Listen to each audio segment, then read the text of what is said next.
Hey everyone, it's George from Blockchain TXP and today is the 9th of October 2023. And to be honest guys, there is not much movement so far as the price of Bitcoin and cryptocurrency is concerned. For since the past 3 to 5 days, the global cryptocurrency market is hovering around the $1.09 trillion.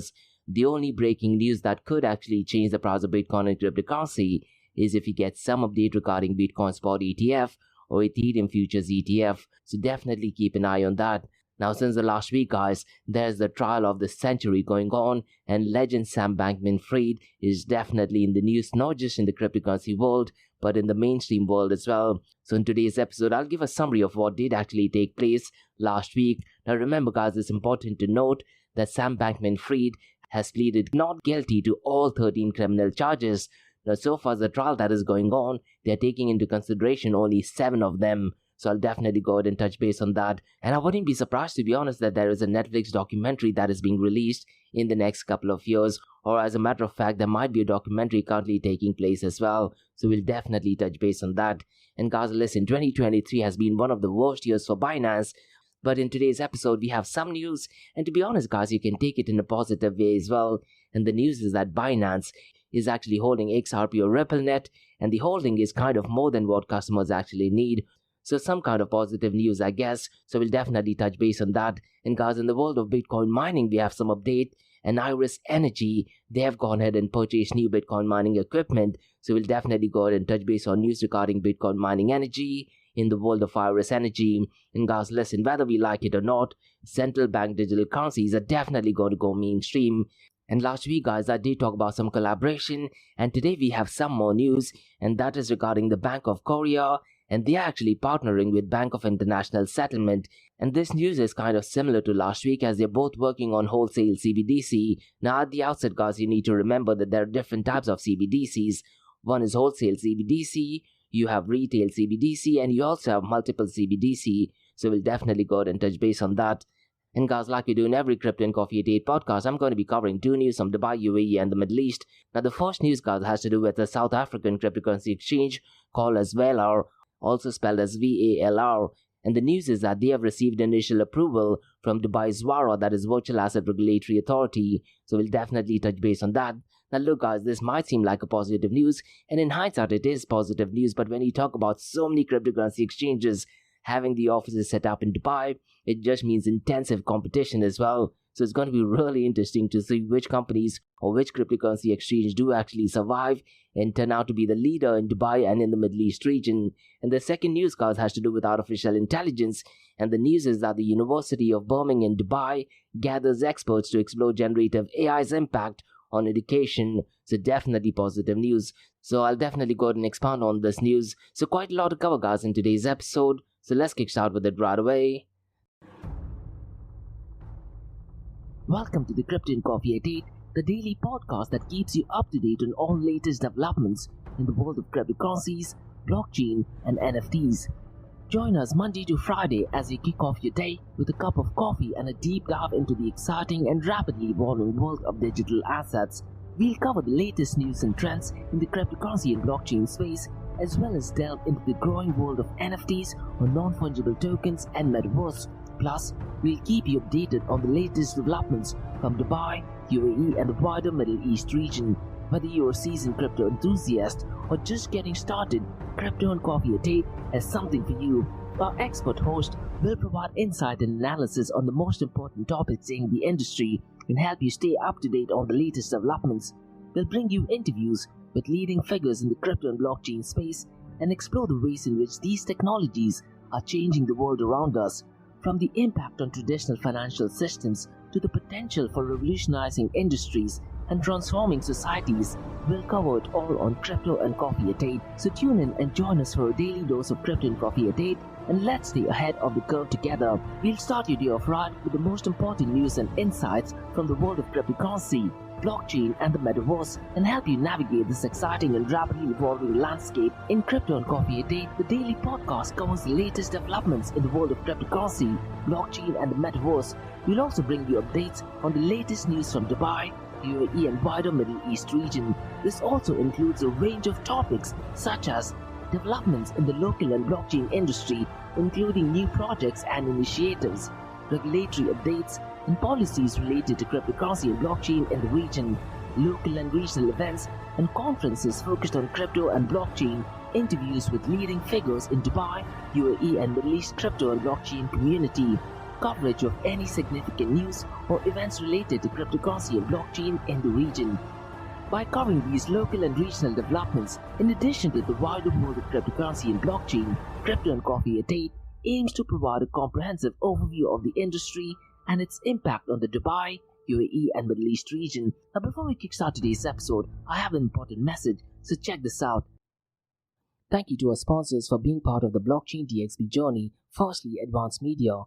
Advanced Media Guys is the largest distributor of professional video, photo, broadcast and cinematic equipment and accessories in the Middle East and MENA region. With over 2 decades of experience, Advanced Media is now the largest distributor in the Middle East, representing more than 100 recognizable brands, including brands such as Zeiss, DJI, Hasselblad, Red and Rode. As a matter of fact, guys, the very mic that I'm recording is being sponsored by Advanced Media as well, and Advanced Media has showrooms in Saudi Arabia and services as well. Looks like they're definitely taking the Middle East by storm. And here's the beautiful thing, guys, they're taking corporate social responsibility very seriously, and they're focusing on 3 P's, that is people, planet and prosperity. Now listen guys, if you do want to find out more information regarding the statement of corporate social responsibility, check out the website, that is www.amt.tv. And here's the beautiful thing, guys, they also want to be a leader and set an example and reputation as a pioneer and member of the community. And in doing so, guys, they also have an AMT scholarship with SAE Institute in Dubai, UAE, so definitely check it out. And also, guys, Advanced Media is committed to persistently developing, organizing and hosting training workshops, seminars and community events that educate, inform and familiarize consumers with new equipment and the latest technological advances. So listen guys, do one thing. If you do want to support this channel, go to the website, that is www.amt.tv, and follow the social media channels as well.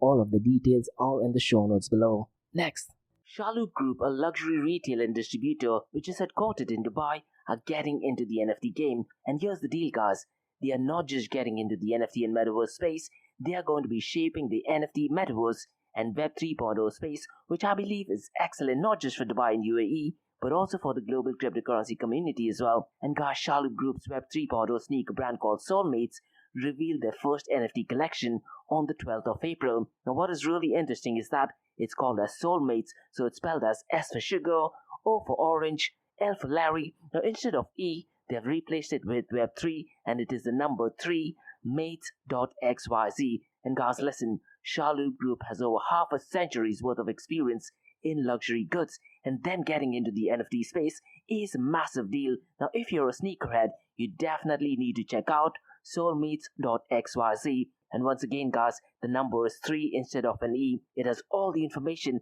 and in the show notes below you'll get all the information. And listen guys, if you want to be an early adopter, you can also pre-mint it at www.dreamin.xyz/soulmates. So definitely check it out. And they have a Discord community as well. And guys, Nick, who is the head of corporate innovation at Shalhoub Group and also the co-founder of Soulmates, has a WhatsApp group where he constantly provides updates in the area of NFTs, Metaverse and Web 3.0. So guys, check out soulmates.xyz and be part of the Soulmates OG NFT that is definitely going to shape the industry. Next, listen guys, there are 3 things I'm absolutely passionate about. One is death metal, ice cold beer, and the third one is extreme sports, and that is Tough Mudder. And Tough Mudder, guys, is a series of obstacle and mud runs that'll push your physical and mental limits without the pressure of competition. It's essentially a community that is built on teamwork and overcoming obstacles, where stepping outside of your comfort zone is the actual reward. And my big question is, guys, when was the last time you did something wild for the very first time? Now listen guys, Tough Mudder Arabia has a formidable team, and one of the events does actually take place on the 14th of October. And Tough Mudder Arabia, guys, is putting across a series of events this year and next year. And the first big event takes place on Fujairah Adventure Park on the 14th of October. So look at the show notes below, you'll find the registration link. And if you're someone who is in Dubai, there are 2 days of back-to-back Tough Mudder events as well that takes place on the 11th and the 12th of November at the iconic Jebel Ali race. And finally guys, in the second quarter of 2024, there's a massive event taking place in Ras Al Khaimah, and that takes place on the 20th of April 2024. Now listen guys, if you want to season pass, it is at a discounted price. So look at the show notes below for the discounted price. And guess what guys, they have two different distances as well, 5 kilometers and 10 kilometers. And if you have kids, get your kids along. So check out the show notes below to find out more information regarding Tough Mudder Arabia. Next, Startup OI is global one-tech platform for tech. It offers global high-paying tech jobs with flexibility in working time and location, global free tech events, and tech networks to connect with global like-minded engineers. A brilliant platform to listen to the tech experts in Metaverse and to grab their insights. Now listen, all you have to do is download the app Startup OI. If you're using an Android version, go to Google Store and App Store for iOS devices. Alternatively, you can also click on the show notes below to download Startup OI. Next, guys, listen, if you're into fitness, if you're into adventure, if you want to do something wild but still want to keep your health in check, there is a new podcast in town, a podcast focusing on obstacle course race in the Middle East. The podcast is called the Race Pace Podcast. So check out the Race Pace Podcast across all leading platforms. And the Race Pace Podcast is a peer-to-peer community-driven podcast where they talk all about obstacle course race in the Middle East, from Sandstorm to Spartan Race, from Tough Mudder to Desert Warrior Challenge, and also the Government Gov Games, and quite a lot more. The podcast has interviews with athletes locally and internationally to get inside scoop on how athletes prepare for obstacle course race. In the podcast, they also talk about interesting stories on why they are motivated to do obstacle course race. And that's not all. They also plan to release 7 NFTs. And these NFTs are no ordinary. These NFTs will represent every emirate in the UAE. And listen guys, these NFTs are going to be absolutely massive. So do one thing, go to Spotify, go to iTunes, go to any leading podcasting platform and search for Rise in the Obstacle Course Race podcast.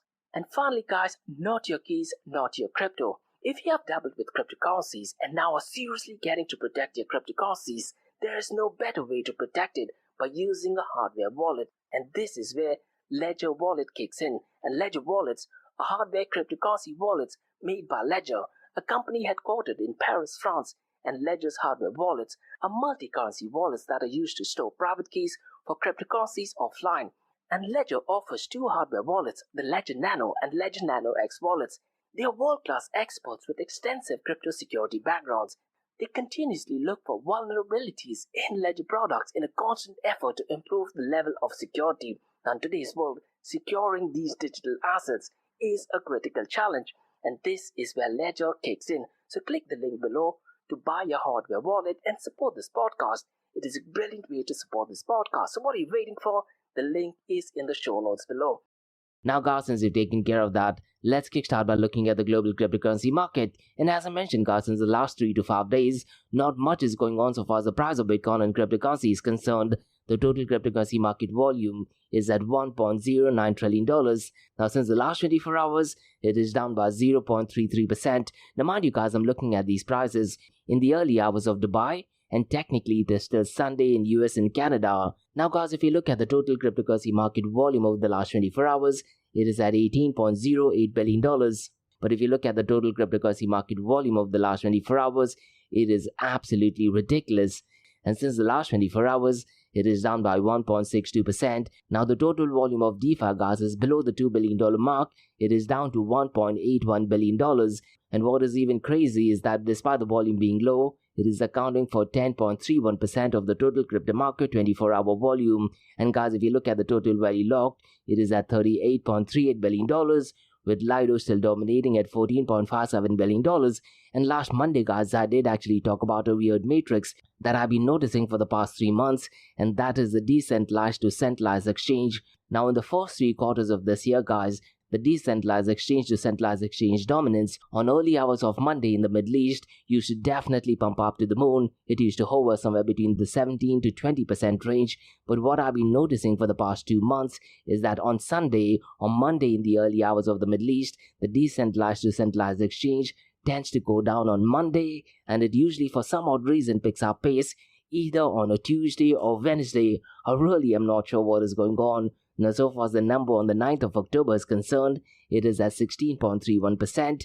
And to be honest, I'm really curious to check what this matrix is, let's say on Tuesdays and Wednesdays. Now, one of the weird matrix of our decentralized exchange is concerned, probably for the very first time I've seen Thorchain at number 1, and its 24-hour volume is $354.74 million.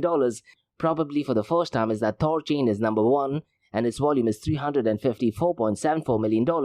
And for the very first time, I believe in 2023, Uniswap's volume is at number 2nd, and it is at $347.32 million.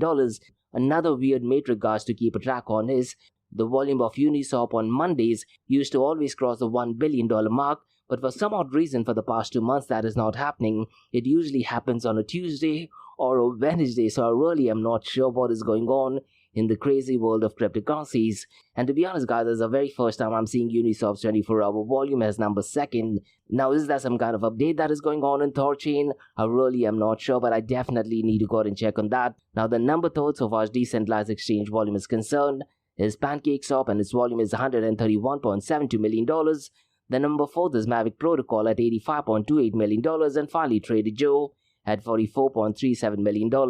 Now, guys, listen. The volume of stablecoins has been absolutely horrendous in 2023. But what is crazy is that the market cap of one notorious issuer, that is Bitfinex Tether USDT, is definitely on an incline.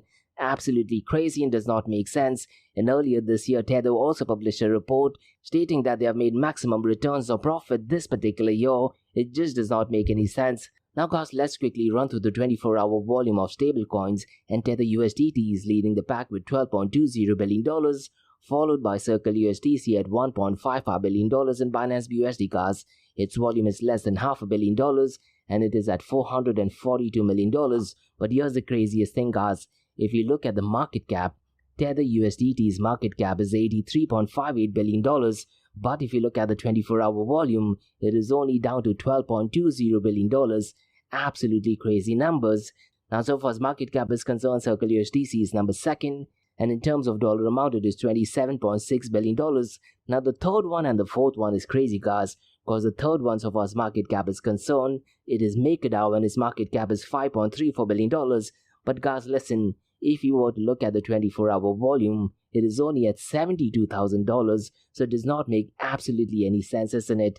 Imagine having a market cap of $5.34 billion, and if you look at the number of volume being done in the 24-hour basis, is only at $72,000, so it does not make quite a lot of sense. And so does the number 4 protocol so far as market cap is concerned, because that is Tron's True USD, and its market cap is $3.41 billion.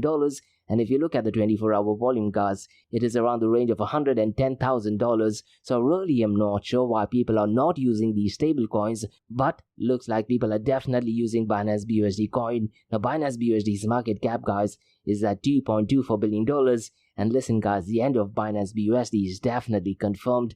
And at one point of time, Binance BUSD's market cap was on the verge of crossing the $17 billion. But unfortunately, because of the SEC going after Binance BUSD, the end of Binance BUSD is definitely being confirmed by 2024. Now, guys, before we look at the king of all kings, that is Bitcoin, let me just run through a protocol called as Loopring, and this has a lot to do with decentralized exchange, and the ticker symbol, guys, of Loopring is LRC. So let me go ahead and explain what Loopring is, because Loopring is a cryptocurrency token used on the Loopring protocol that aims to create a hybrid cryptocurrency exchange system, and this system combines the advantages of both centralized and decentralized exchanges. Now listen, guys, centralized exchanges are definitely popular, but at the same time they have risks such as hacks and lack of transparency as well, isn't it? And so far as decentralized exchange is concerned, some of these issues are that they can't be efficient, but Loopring, what it does is it tries to bring the best of both the worlds. So let me go ahead and briefly explain what Loopring is, because the founder, guys, of Loopring is Daniel Wong, who is essentially a software engineer with experience in tech companies like Google and JD.com as well. And the aim of Loopring, guys, is to improve efficiency and security by settling trades on a public blockchain while managing orders in a centralized manner, and this helps eliminate risk like custody funds and lack of transparency. And so far as the token is concerned, that is LRC, the tokens are earned through ring mining, where participants help and match settle orders on the Loopring network, and this, to be honest, guys, improves liquidity. And so far as Loopring is concerned, they're working on blockchain protocols like Ethereum and even on Neo, and they also plan to support Qtum in the future as well, and these blockchain, guys, can be supported by the network. And so far as the coins of circulation is concerned, guys, the issuance of LRC token is governed by smart contracts that compromise the loop ring protocol, and the primary way of learning LRC is so-called ring mining. So in order to improve the liquidity of loop ring network, the orders in it are not matched strictly as pairs of two cryptocurrencies. Instead, the protocol can mix and match up to 16 orders to different cryptocurrencies in a circular trade called as order on ring. And so far as the nodes on Loopring is concerned, they are rewarded in LRC tokens for combining individual orders into order rings, thereby maintaining public orders and trade history. And in some cases, they also broadcast orders to other relays as well. So definitely positive news, I guess. And so far as the security is concerned, guys, these tokens are secured by different hash functions of the underlying blockchain platform. So far as Ethereum is concerned, the LRC is secured by Ethereum's ETH hash. So far as NEO is concerned, the LRN is secured by NEO hashes SHA-256 and RIPE MD160 and LRQ by Qterm's proof of stake or POS v3 algorithm. So definitely an interesting project, I guess. Now guys, let's look at the king of all kings, that is Bitcoin. And unfortunately guys, the price of Bitcoin has gone down below the $28,000 mark. And as of today, it is at $27,950. And since the last 24 hours, it is down by 0.54%. And since the last 7 days, it is down by 0.69%. Ethereum gas is at $1,634. And since the last 24 hours, it is down by 0.61%. And since the last 7 days, it is down by 5.33%.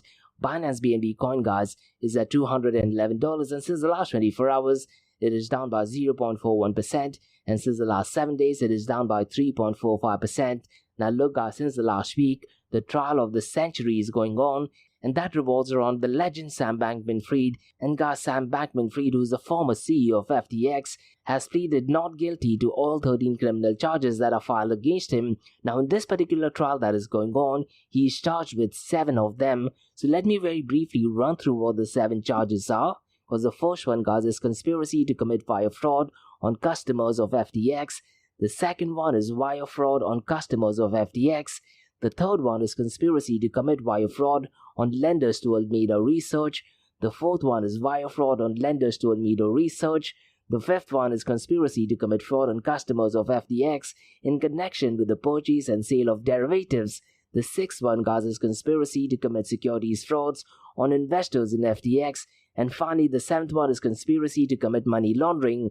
Now look guys, unfortunately the case seems to be black and white, but it's going to be really interesting to see, because of his affiliations with left-leaning administration, what the outcome is.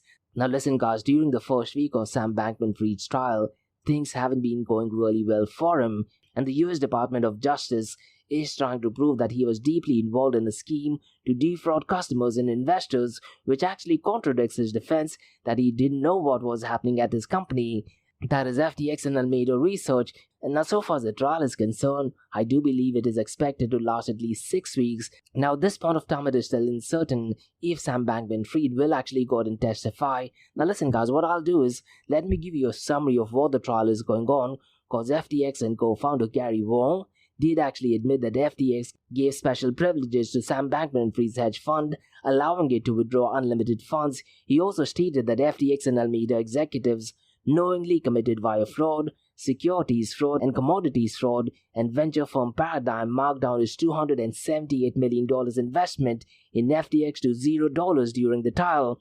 There was also discussion regarding a software bug that was actually found in 2022 that resulted in FTX overstating Alameda's holding by $8 billion because of how they handled customer deposits. And during the court hearing, guys, they also reported that 2 luxury jets reportedly owned by Sam Bankman-Fried are at a risk of being seized by US prosecutors. And guys, what I also found out during this trial is that Sam Bankman-Fried extended the lockup period of SRM tokens after a 2021 rally because he was concerned employees would get too rich to work. Absolutely crazy, isn't it?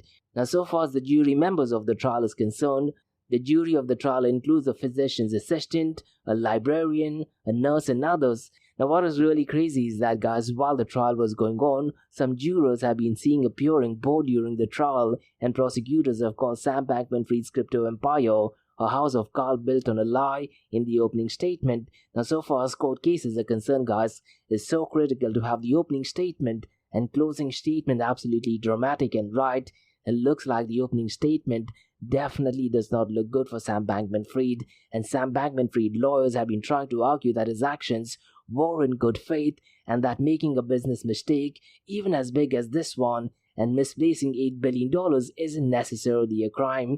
Now, what's really important to note, guys, is that the Department of Justice and Judge Kaplan don't consider the absence of clear crypto regulations as relevant to the case, as Alameda Research reportedly lost a significant amount of money in its early days, primarily due to high-frequency trading strategies. And I was also reading this report, guys, which actually stated that from since day one, he was losing roughly around $500,000. I really am not sure what the legitimacy to that is, but so far as this court case is concerned, Sam Bankman-Fried has also sued his insurance provider for failing to cover his legal costs related to the fraud allegation, and even former FTX spokesperson, that is Kevin O'Leary, mentioned that the era of crypto cowboys is over as the industry becomes more regulated.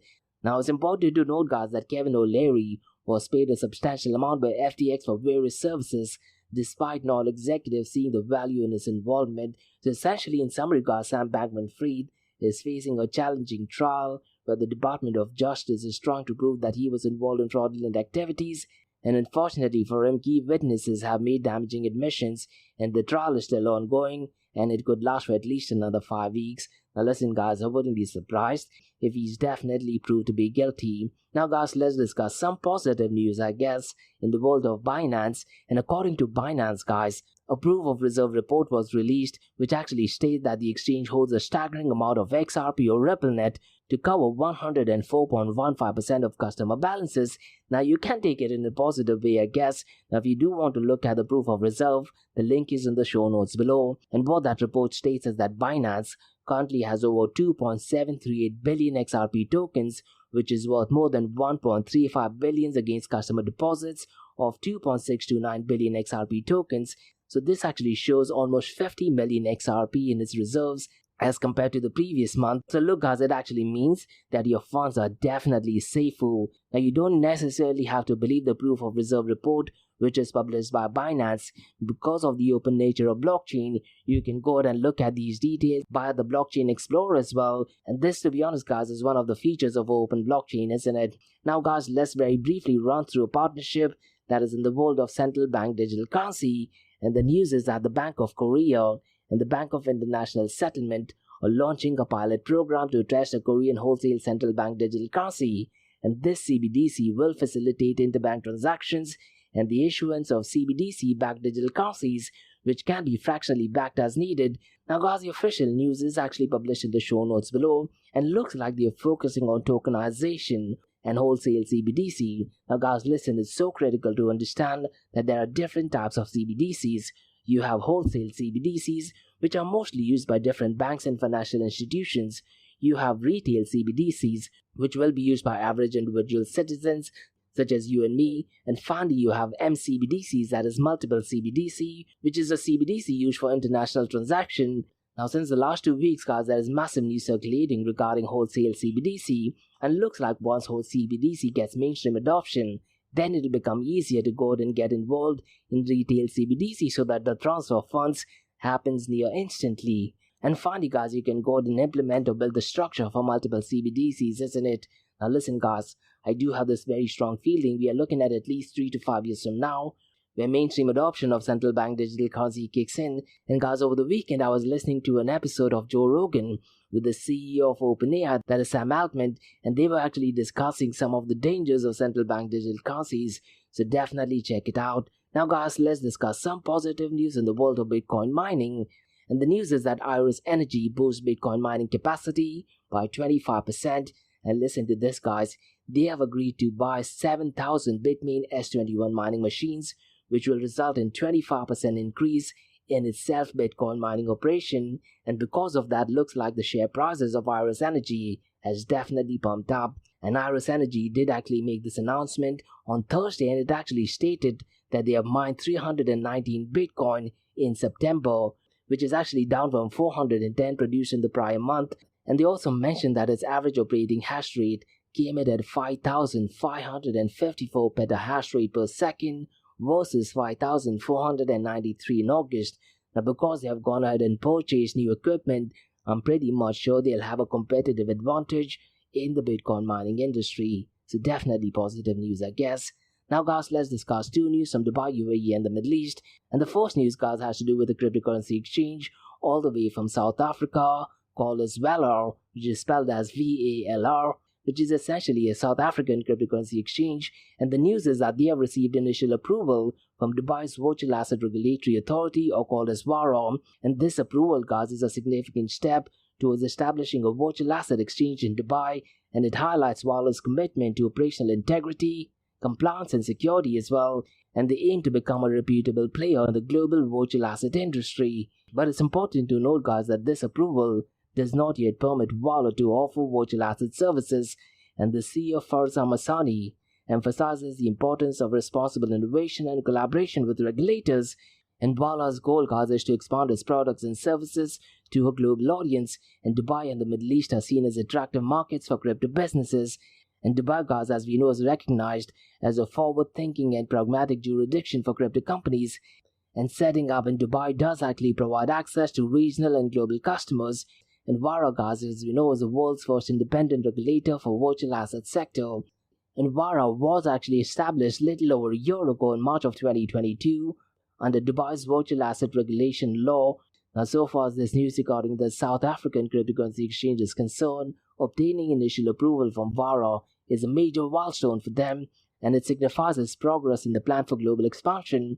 And Valor Free Zone is a subsidiary responsible for this initiative in Dubai, and the approval guys aligns with their mission to work closely with regulators, and they aim to protect the public while fostering responsible innovation. And the move to Dubai reflects his vision on serving a global customer base in a crypto-friendly jurisdiction. So definitely positive news. But listen guys, lately Dubai is turning out to be a red ocean, and they're going to be competing with giants such as Binance, Crypto.com, and you never know, even Coinbase might be entering into the market as well, and competing with these giants will be an absolutely challenging task.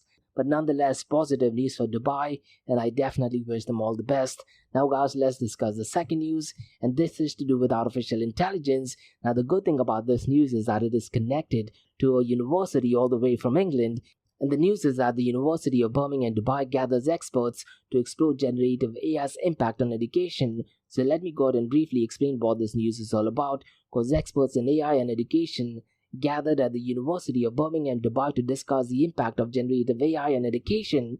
And guys, the event explored trends, opportunities and challenges related to generative AI in the education, and the topics included the effects of generative AI on academic integrity, research, teaching and regulation. And the panel featured representatives from government, the private sector and academia as well. And Ushaba and Breen, the Assistant Professor of Education at the University of Birmingham Dubai, and Dr. Ruchit Agarwal, Assistant Professor at the School of Computer, also participated in the session. And the panel discussion was moderated by Dr. Kashav Rajput, the Deputy Head of School of Computer Science at the University of Birmingham. And the event guys took place ahead of the Dubai Assembly for Generative AI and a student hackathon called as Dubai Student Challenge. Now what is really clever is that the word Dubai, that is D-U-B-A-I, the AI kind of looks like it is for artificial intelligence, and the event is called as Dubai Student Challenge, and it actually preceded the panel discussion. And the hackathon guys brought together 130 high school and university students from across the Emirates. And Dubai, as we know guys, has lately been gaining international recognition for embracing new technologies. And what I've noticed guys, even in the NFT space, even the Dubai government has been really proactive in accepting and utilizing these new technologies. And Dubai Future Foundation is definitely taking leads and steps in this. And the Dubai Future Foundation also aims to anticipate trends and foster future innovators. And guys, the University of Birmingham Dubai is a leader in fields like computer science, machine learning and artificial intelligence. And generative AI, guys, as we know, is reshaping education and requires collaboration between private sector, academia and the government. And listen guys, teachers need to adapt to advanced technologies as artificial intelligence becomes prevalent in various sectors. So it's going to be really interesting and crucial to check the changes artificial intelligence does actually bring in the education sector. And guys, computer science students are seen as key drivers of artificial intelligence transformational impact on education and other industries, right?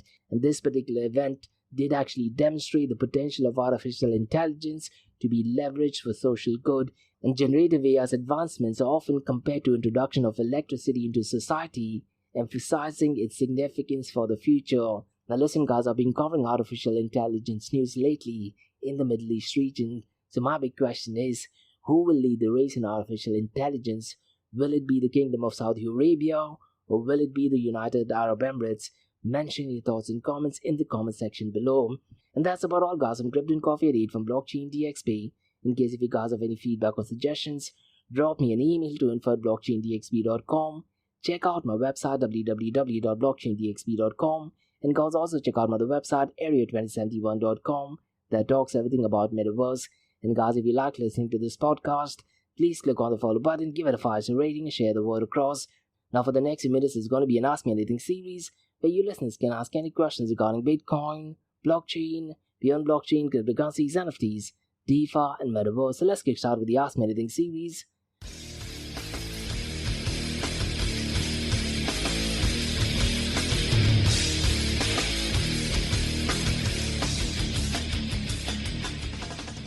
Hey everyone, it's Josh from Blockchain DXB. You're listening to the Ask Me Anything series where you listeners can ask any questions regarding Bitcoin, blockchain, beyond blockchain, cryptocurrencies, NFTs, DeFi, and metaverse. I have a question by Mia who asks, can AI be used with central bank digital currencies, and can it be good or can it be bad? Now this is such a brilliant question, Mia, but I'm pretty much sure at this point of time, all of the financial institutions are definitely incorporating or have already incorporated artificial intelligence.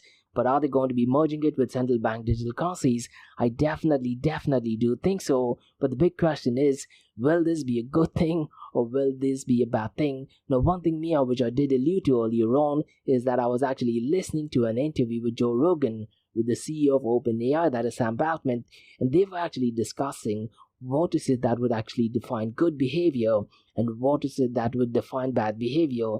And keeping that thing in mind, if it does actually get combined with central bank digital currencies, it could be an absolutely terrible thing as well, which would mean that the central bank does get to decide which transactions go through, which transaction does not go through. Now, mind you, Mia, one of the recent developments that is taking place right now is all the way from England, and England's Prime Minister Rishi Sunak is actually talking about, let's say, having an age limit to go out and buy a cigarette. So I do believe what he's planning to state is that, let's say, from 2024 onwards, you need to be 18 years old in order to go out and buy a cigarette. But here's the interesting bit. The following year, the age limit would be increased to 19, then 20, 21, 22, so on and so forth. Now this, to be honest, is absolutely scary, which means that the government is getting to decide who can go out and buy what things. Now you can go out and make an argument that cigarette is bad for health, but at the same time, what would happen is central bank digital currencies is going to be used for making these purchases, which just means that the moment you go out and try to make this purchase, the transaction gets automatically declined. And could it be possible that because you go ahead and try to make this purchase, it somehow affects your credit score as well? And that, to be honest, is absolutely scary, and no one would want to live in that future.